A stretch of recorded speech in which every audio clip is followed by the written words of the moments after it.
So it begins. Recently there has been an attempt by Ukrainians to cross Dnipro river near Kherson city. And at the same time, Ukrainians are getting more and more confident that they will be able to retake Crimea. And today we will go over the approximate steps and the timeline of the liberation of this peninsula. But more about all of this in just a couple of minutes. What's up, investors? It's the Russian dude. And let's go straight to the point and quickly talk about the most recent energy situation in Ukraine. And right here we have the satellite image from the night of November 24th, and as you can see, pretty much the entire territory of Ukraine is in complete darkness.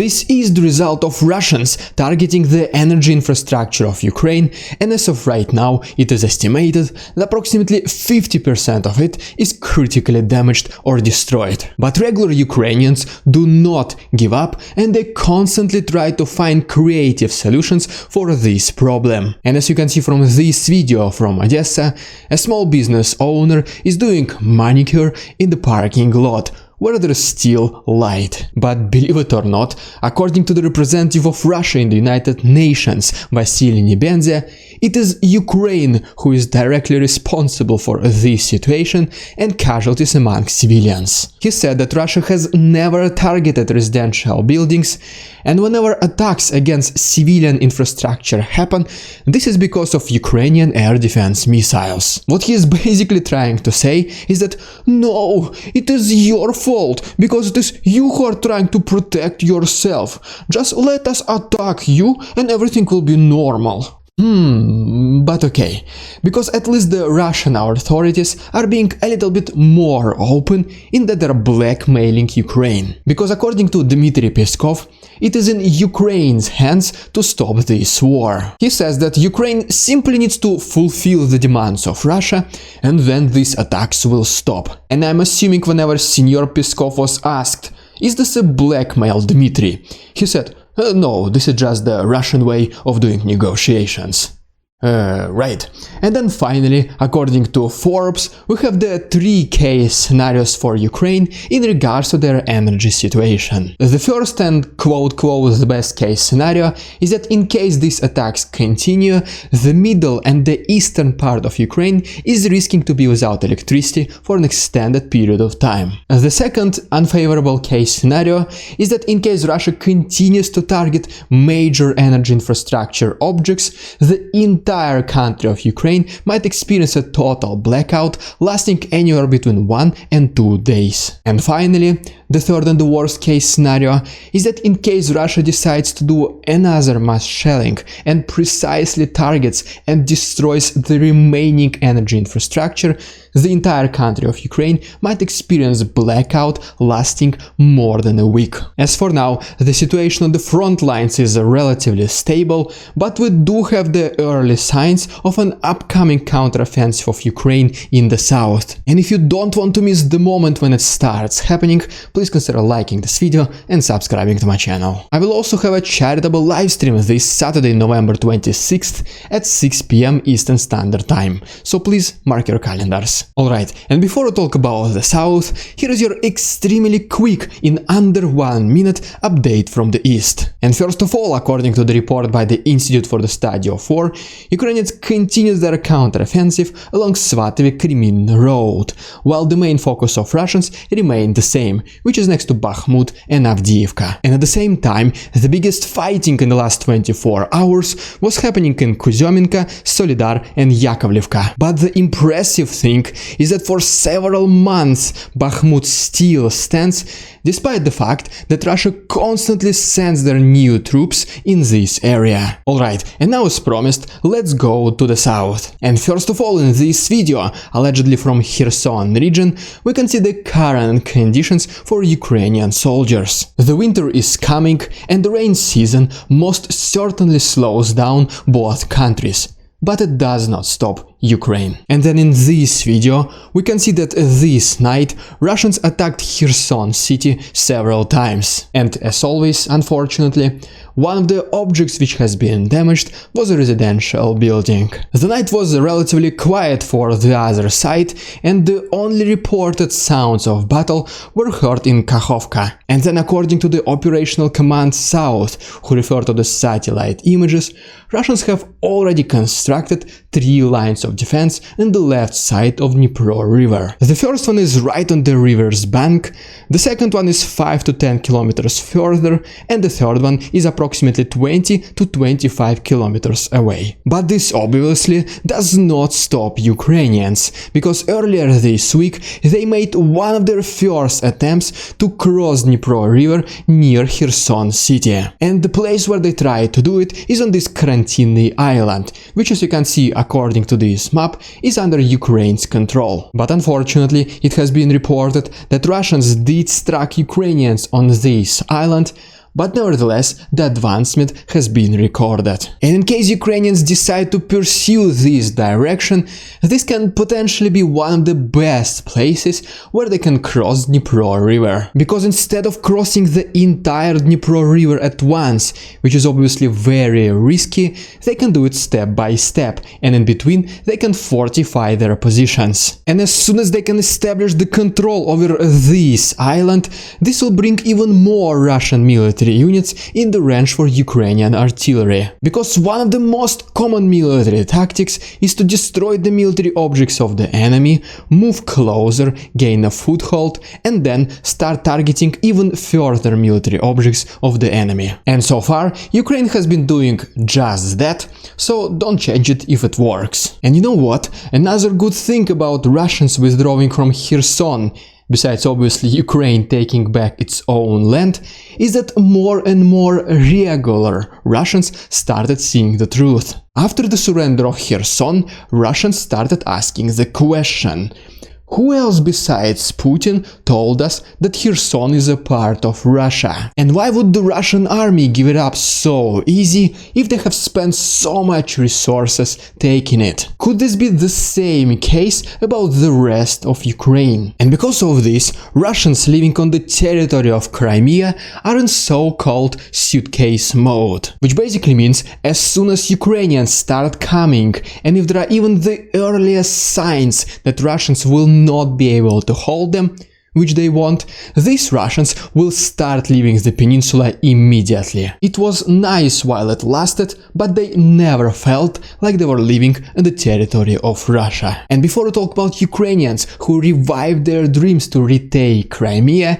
here is one quick fun fact. According to the Ministry of Internal Affairs of Russia, in October a record-breaking 471,000 passports were issued, which is up 12% from September. And many government agencies are pretty confused what was the reason for this mysterious anomaly. But I'm pretty positive that the war in Ukraine and partial mobilization were not the cause for this. And yeah, not that much footage this time, because as always, 80–90% of what I have today I simply wouldn't risk putting on YouTube. For this reason, I uploaded some of it to my Discord, and the rest will be available on my Patreon. And if you want to see this questionable footage, the links will be down below. Okay, and now let's go back to Crimea. After the liberation of Kherson, this gave Ukrainians the confidence that they can do exactly the same in Crimea, especially because only a part of retreating Russians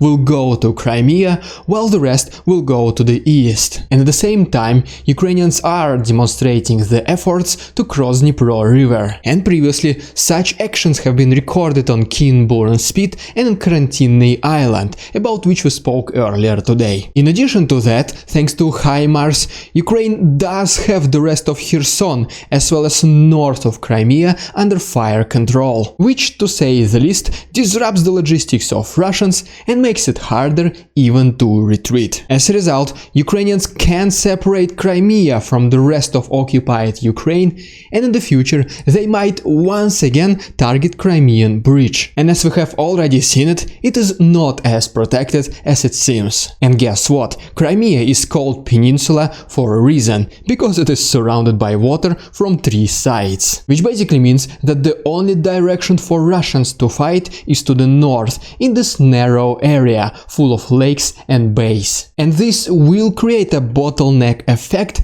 which means that the concentrated Russian military positions will be an easier target for Ukrainian HIMARS. So basically Russians who retreated to Crimea essentially cornered themselves. And as soon as Ukrainians start pushing, the only direction for them left to withdraw will be to go back to Russia through Crimean Bridge, assuming it will be still standing. But this peninsula is basically the legacy of Putin to Russia, even though no one asked him for this, and long story short, he will do everything possible to save it, potentially including giving up currently annexed territories. But it won't be enough for Ukrainians, because they want Crimea back. And right now, let's talk about the potential steps and the approximate timeline how this will happen. Alright, so the first step for Ukrainians, and you already know it, is to force Russians retreat further away from Dnipro river. And the only places where they can go is deeper inside Kherson region,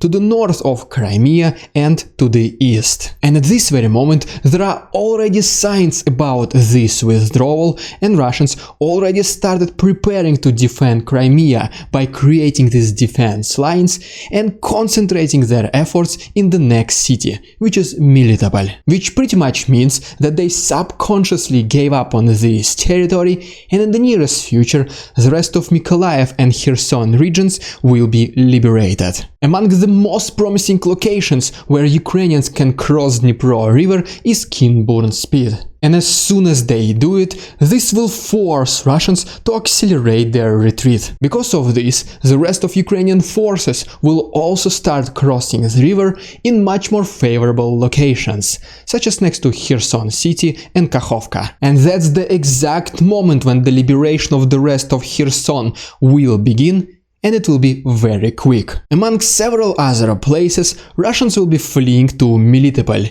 which will become the next major city of the south. And to be honest, it already happens as we speak, because Russians send reinforcements to Melitopol from Mariupol. And this is where Tokmak comes into picture. And one of the main responsibilities of these Ukrainians will be to intercept retreating Russians to the east, to not allow them strengthen their positions. And ultimately, they will try to liberate Melitopol with the assistance from Ukrainians from the west. At the same time, Ukrainians who will be right next to the borders with Crimea will do a constant pressure against Peninsula, which will completely disrupt the logistics and resupply routes of Russians in this area. And then yes, those Ukrainians who will be pushing Melitopol and Crimea will be able to be constantly resupplied, because they simply have the entire country behind them. And I just can't say the same thing about Russians. And sooner or later, both Melitopol and Crimea will become unbearable for the Russian forces. So Putin will have to decide which place he loves more, and I don't think it's going to be Melitopol. But Ukraine will not stop there, and they will continue going to the east, with the next major city being on their way is legendary Mariupol. Eventually, Ukrainians will be on the outskirts of this city, and they'll be creating the immense pressure against Russians. And Russians will have no other choice other than to retreat even deeper into the east. And once again, at some point, it will be either Mariupol or Crimea for Putin, and the choice here is pretty clear as well. And taking into consideration the dark history of Mariupol, just imagine the morale boost for Ukrainians when they will be able to finally liberate it. It might not be the biggest battle, but it will mean the world to Ukrainians. And at this point, the situation will be critical for Putin, because he will only have Donbass and Crimea left. The only way for these two territories to communicate will be through the territory of Russia, because Ukrainian shortcut will obviously no longer be available. And Russians also won't be able to send ships from Rostov-on-Don, because from that moment they will be in range for Ukrainians. So the only way for Russians to send reinforcements as well as to resupply themselves in this peninsula will be through Crimean bridge. And this is when Ukraine can target it once again. This will completely crush the spirits of quote-quote Crimean defenders, since they will be cornered, there will be no possibilities to retreat, and help will not come. And this is when Russian infiltrators, collaborators and military commanders will most likely start leaving the peninsula. And it will completely destroy whatever morale left for Russian soldiers. And this will become the ultimate decision for Putin: Crimea or Donbass. And if you want to hear all these updates until the final victory of Ukraine, just please once again subscribe to my channel. It only takes one click. And if you want to support my work, please consider becoming my channel member, use the PayPal link, or become my Patreon, where you'll receive additional content. All the other useful links can be found to the right and down below. Thank you so much for your attention, товарищи, and see you tomorrow.